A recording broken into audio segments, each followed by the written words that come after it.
Bueno, como ya lo mencionaron, el día de hoy vamos a tocar un tema que es bastante importante en el primer nivel de atención, que ya sabemos que tiene una alta carga de enfermedad y años de vida saludables que se pierden en las personas que tienen problemas de enfermedades crónicas. Bueno, quien les habla es el doctor Jorge Anco, médico especialista en medicina preventiva y salud pública de la Dirección de Enfermedades Transmisibles del Ministerio de Salud. Bueno, compartirles un poco algunos datos inicialmente para poder contextualizar el problema que lo vamos a ver, sobre todo en el primer nivel de atención, y que es también el espacio donde se puede hacer prevención y identificar oportunamente problemas como diabetes, hipertensión, dislipidemias o algunas otras enfermedades crónicas que de no hacerlo de manera oportuna, sabemos que van a generar complicaciones, y estas complicaciones van a tener que ser vistas a nivel hospitalario. Y el contexto actual y la poca oferta que tenemos a nivel hospitalario, no solamente en Lima, sino también en regiones, y mucho más en algunas regiones del centro del país, va a estar necesario que nuestros establecimientos de primer nivel estén adecuadamente fortalecidos y son los profesionales serumistas que toman este rol cuando llegan a un establecimiento y empiezan a desarrollar un abordaje integral de las personas con problemas crónicos.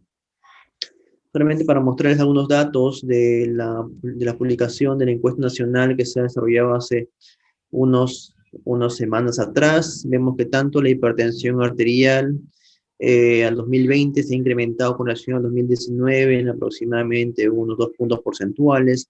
Lo mismo sucede con la diabetes mellitus, que de 3,9% en 2019 ha pasado a 4,5%.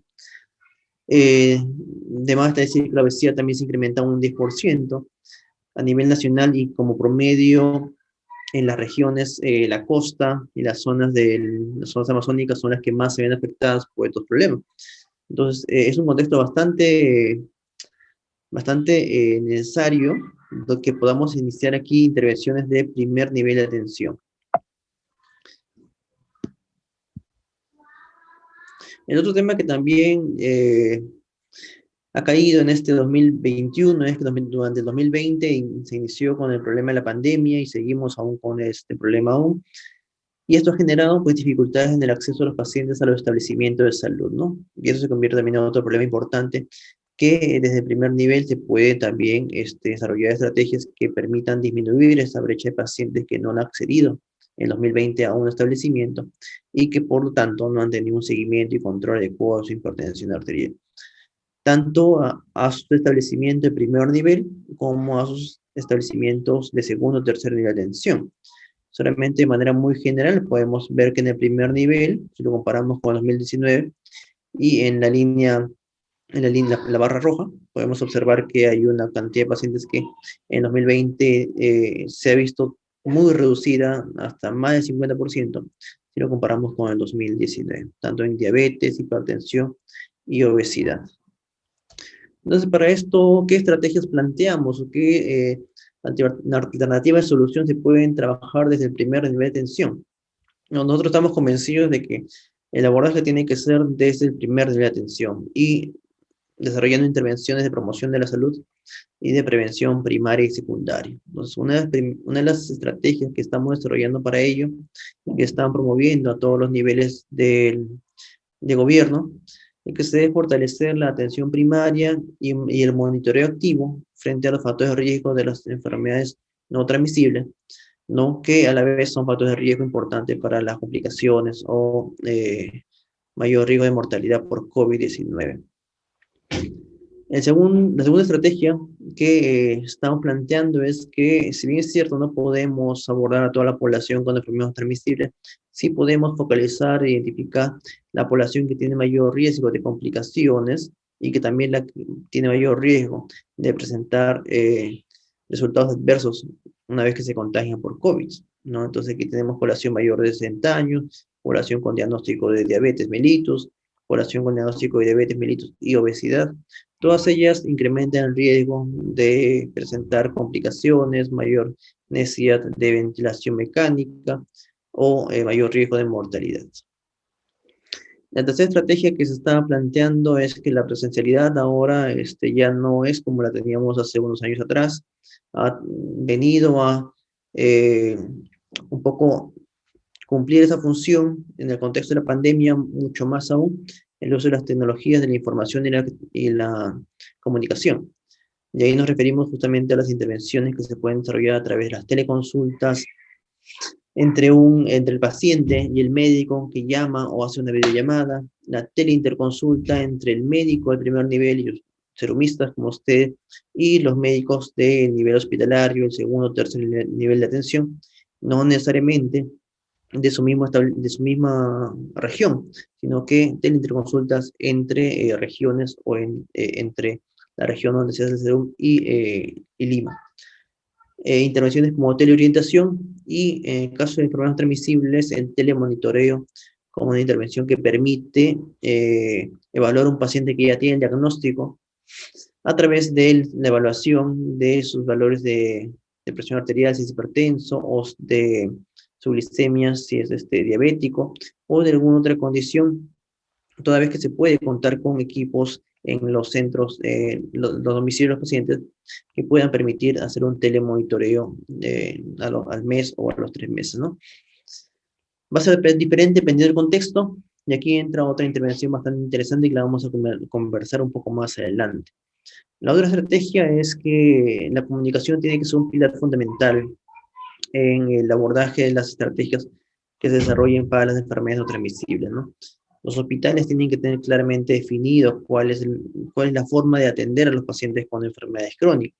Tenemos que tener las facilidades de eh, un aviso en la web del hospital, un cartel en el establecimiento de salud, ¿no? De tal forma que podamos tener, de que la persona que acude al establecimiento sepa realmente dónde tiene que acudir, cuándo tiene que acudir, a quién buscar o a qué números llamar.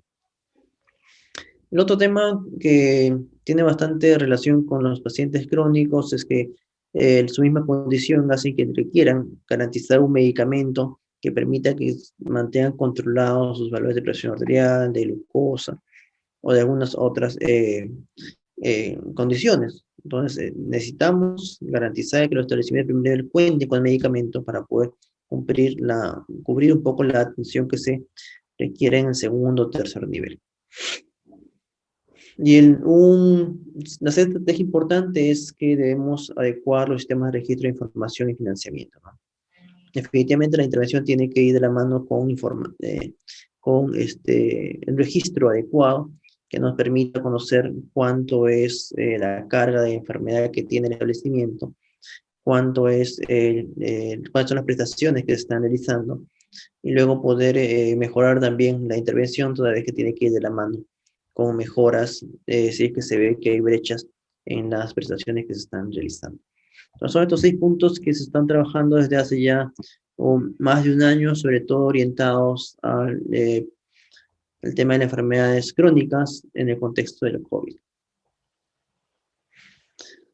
Para ello, desde el nivel nacional se han formulado algunos documentos normativos que en términos prácticos terminan siendo guías de práctica clínica de obligatorio cumplimiento para los establecimientos de primer nivel, básicamente, y establece recomendaciones para referencia oportuna al segundo y tercer nivel de atención. Pero es importante que su establecimiento de primer nivel cuenten con estas guías de práctica clínica, que a diferencia de las guías de práctica clínica que se tienen de organismos internacionales, estos documentos, al ser aprobados con resolución ministerial, son de cumplimiento obligatorio. Y si en la guía de práctica clínica de hipertensión arterial, por ejemplo, dice que en establecimiento se debe contar con un YECA, un ARA, un calcio antagonista y un diurético, se debe solicitar estos medicamentos a la red, y la red tiene que hacer la programación para que el médico que está atendiendo al paciente pueda dar un tratamiento según las características que está del propio paciente. Tenemos guías para hipertensión arterial, guías para diabetes mellitus tipo 2, guías para pacientes con diagnóstico de pie diabético, guías para las complicaciones de epidemia, enfermedad renal y ocular, y una última guía que salió en 2017, que es la guía de práctica clínica para el manejo de factores de riesgo que todavía no tienen diagnóstico de diabetes o de hipertensión arterial. Y otro documento importante que no debe faltar en los establecimientos, y de no estar hay que solicitarlo, tanto de manera física como de manera virtual. Ahora más que nunca se puede usar los medios virtuales.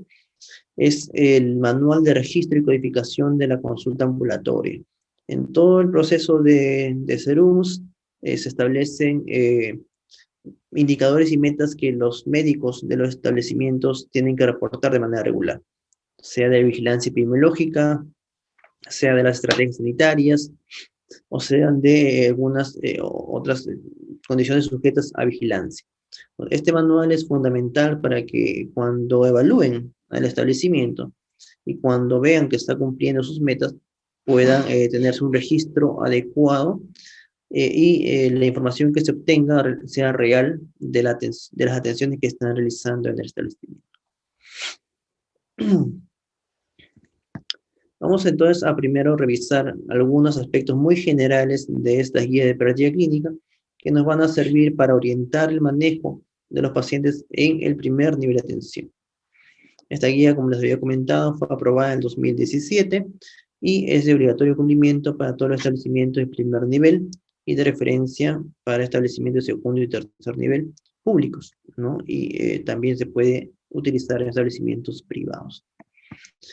¿Qué establece la guía como factor de riesgo cardiovascular? Se define el factor de riesgo cardiovascular como un elemento característica medible que está causalmente asociado con aumento de la probabilidad de que la persona tenga una enfermedad cardíaca, ¿no?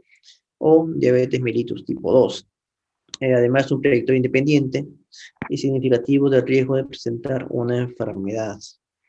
En ese sentido, el abordaje desde la prevención secundaria para poder identificar oportunamente estos factores y poder establecer el manejo antes de que se presente la enfermedad es fundamental.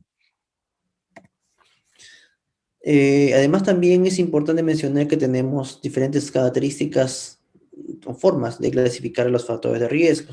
Los factores de riesgo causales, condicionales y predisponentes, dependiendo un poco de la asociación que haya en relación a la aparición de la enfermedad. Y por otro lado tenemos los factores de riesgo, ¿no? Que son modificables y que además también se pueden controlar, y que podemos encontrar aquí a la hipertensión arterial, el tabaquismo, la dislipidemia y la hiperglicemia, y además también los problemas de sobrepeso y la obesidad como una enfermedad.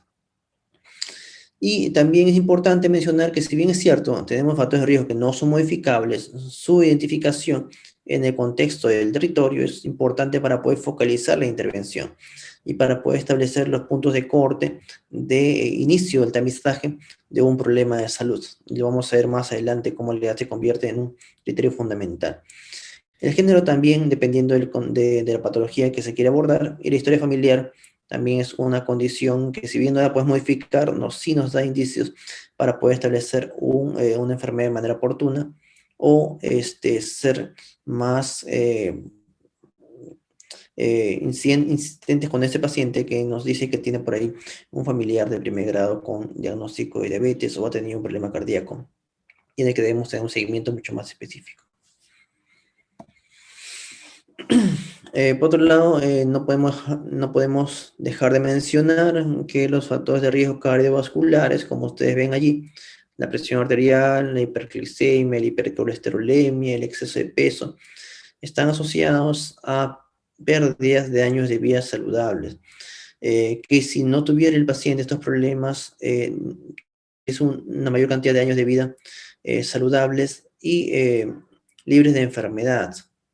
Solamente evaluando estos 4 factores de riesgo y relacionándolos con la presencia de enfermedad isquémica del corazón o enfermedad cerebrovascular, si vemos en el caso de la enfermedad isquémica del corazón, el factor de riesgo que más años de vida saludables pierden las personas o están en discapacidad, se da en aquellos que tienen problemas de hipertensión arterial alta o aquellos que tienen hipercolesterolemia. Entonces, si queremos evitar problemas de enfermedad isquémica del corazón, tenemos que abordar de manera adecuada el manejo de la presión arterial y también controlar o disminuir los problemas de hipercolesterolemia que puedan tener los pacientes. Diferente a los problemas de enfermedad cerebrovascular, si bien es cierto, aquí La hipertensión arterial se convierte también en un factor de riesgo que contribuye de manera importante a los años de vida con discapacidad que tienen las personas. También podemos ver que el exceso de peso aquí se convierte en una condición importante para desarrollar una enfermedad cerebrovascular. ¿Qué otra estrategia se aborda desde ya bastante tiempo en las guías de práctica clínica, no solamente nacionales, sino también internacionales?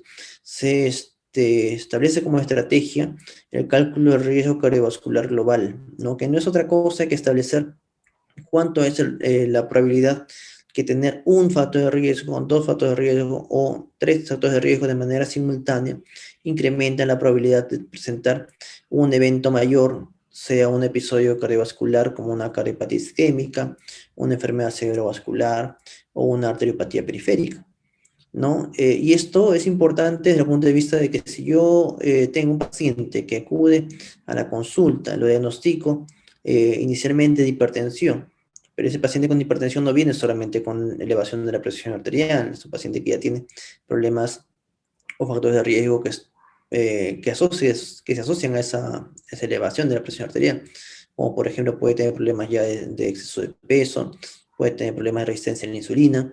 Entonces ya existen algunos otros factores que pueden incrementar su riesgo a 10 años de presentar un problema cerebrovascular, por ejemplo. Entonces es importante abordar todos los problemas, todos los factores con los que llegue el paciente. Y además también es importante que esta valoración de riesgo cardiovascular global pueda ser evaluado de manera anual, de tal forma que podamos ver cuánto se va reduciendo el riesgo y también esto disminuye la probabilidad de presentar eventos cardiovasculares en los 5 o 10 años. Para esto hay diferentes herramientas. Ustedes conocerán y deben haber escuchado las tablas de Framingham, que nos permiten estimar el riesgo que tienen las personas a 10 años de presentar eventos coronarios, ¿no? Son tablas que usan al menos 6 variables para poder estimar un riesgo global, donde está incluido para su cálculo eh, la edad del paciente, como ustedes pueden ver ahí en la parte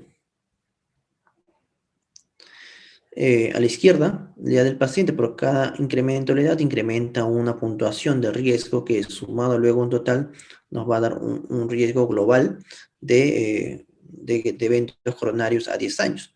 ¿Qué otra variable se tiene en cuenta? El colesterol, los valores de colesterol, el hecho de fumar o no fumar, los valores de HDL, y los valores de presión arterial, ¿no? Sumando todos los puntajes nos va a dar una puntuación total y según eso se puede estratificar al paciente en un riesgo bajo, un riesgo moderado, un riesgo alto. Pero no solamente hay las tablas de Framingham, también están las tablas de riesgo de la OMS, que de alguna manera permiten ajustar mucho mejor la probabilidad de tener un evento coronario, un evento mayor a 10 años.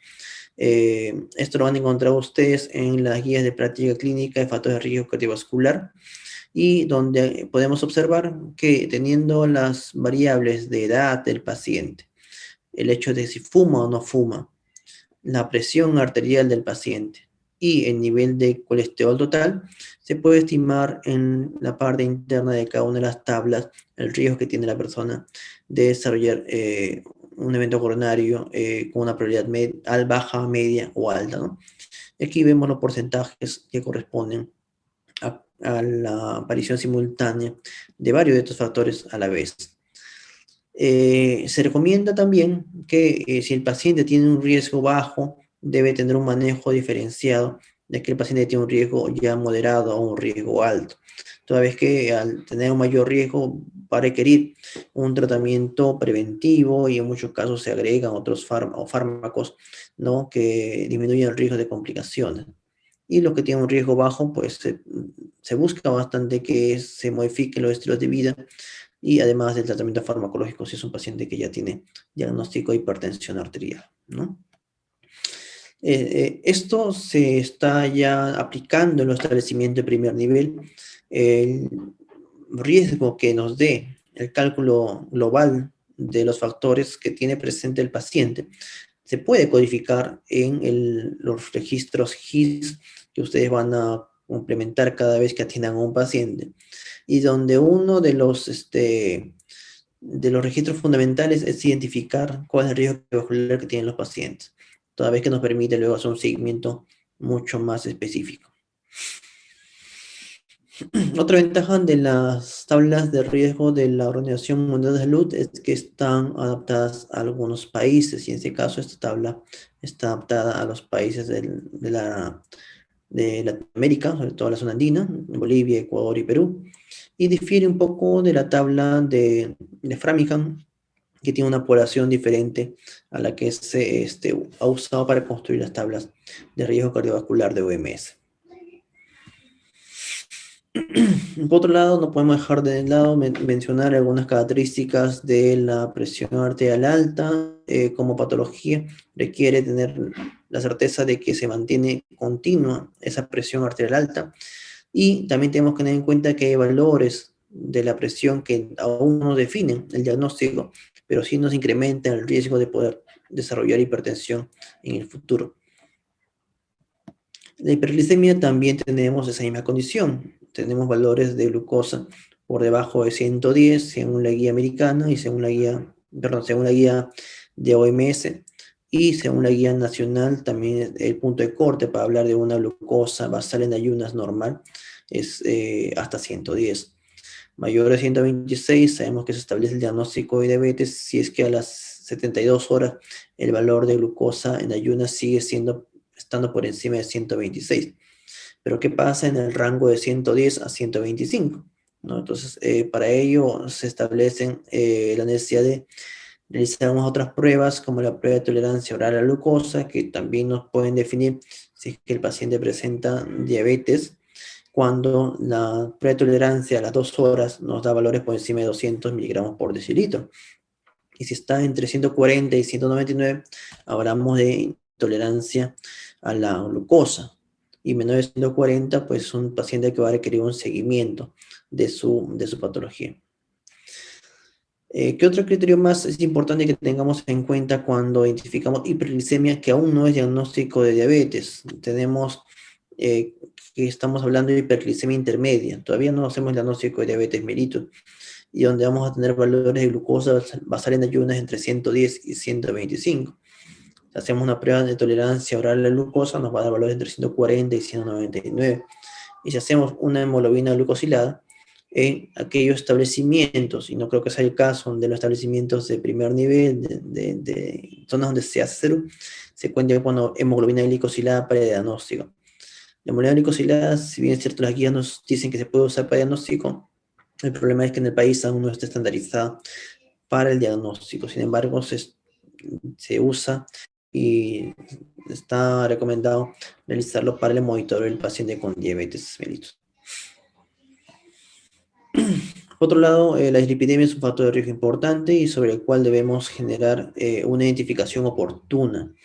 Aquí se recomienda que todo paciente con problemas de sobrepeso y obesidad, y sobre todo paciente mayor de 40 años, tenga siempre una evaluación de un perfil lipídico, donde se le haya solicitado un colesterol total, un colesterol HDL y triglicéridos.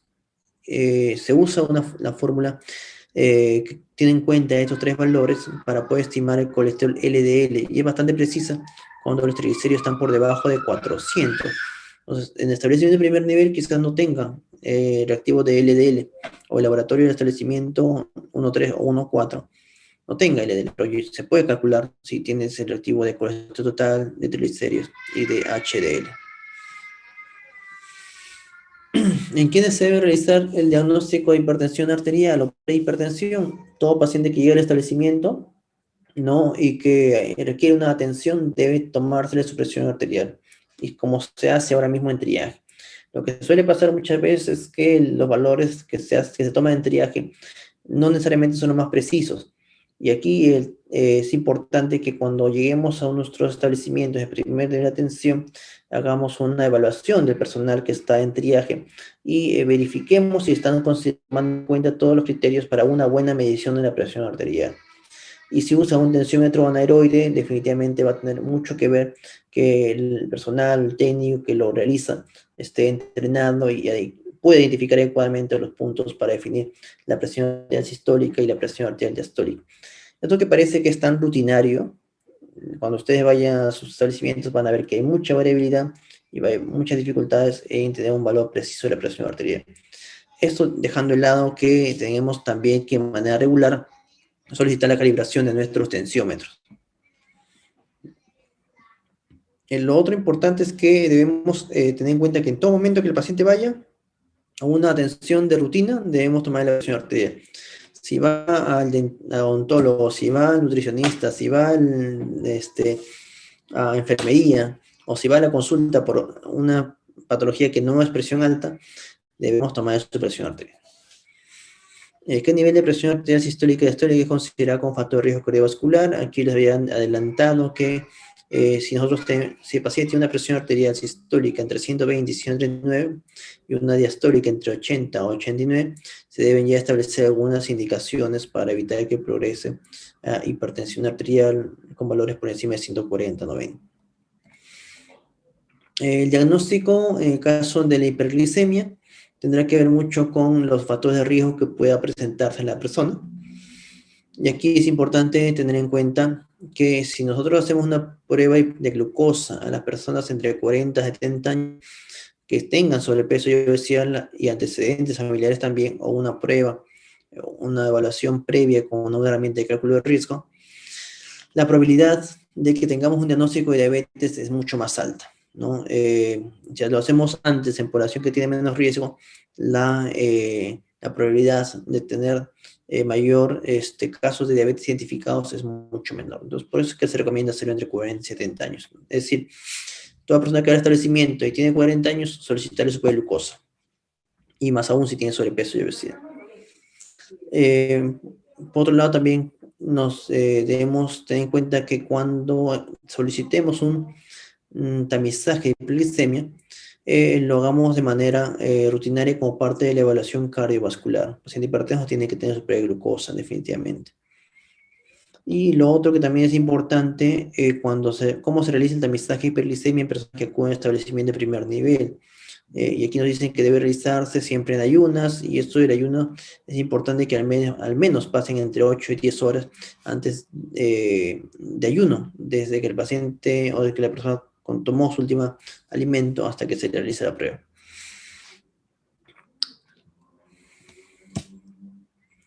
En cuanto al diagnóstico de retamizaje de la glucosa, se sugiere que el retamizaje de adultos con resultados de glucosa normal sea cada 3 años, con resultados de intolerancia a la glucosa cada año, ¿no? Entonces, aquí es importante que tengamos un registro nominal de todos los pacientes que han sido evaluados, de tal forma que cada 3 años podamos hacerle una nueva prueba de su glucosa. Lo importante es que cuando ustedes lleguen a su centro de salud, tienen que identificar cuántos pacientes diabéticos tenemos, cuántos pacientes hipertensos tenemos en nuestro establecimiento, actualizar los registros nominales y mejorar el seguimiento de los pacientes.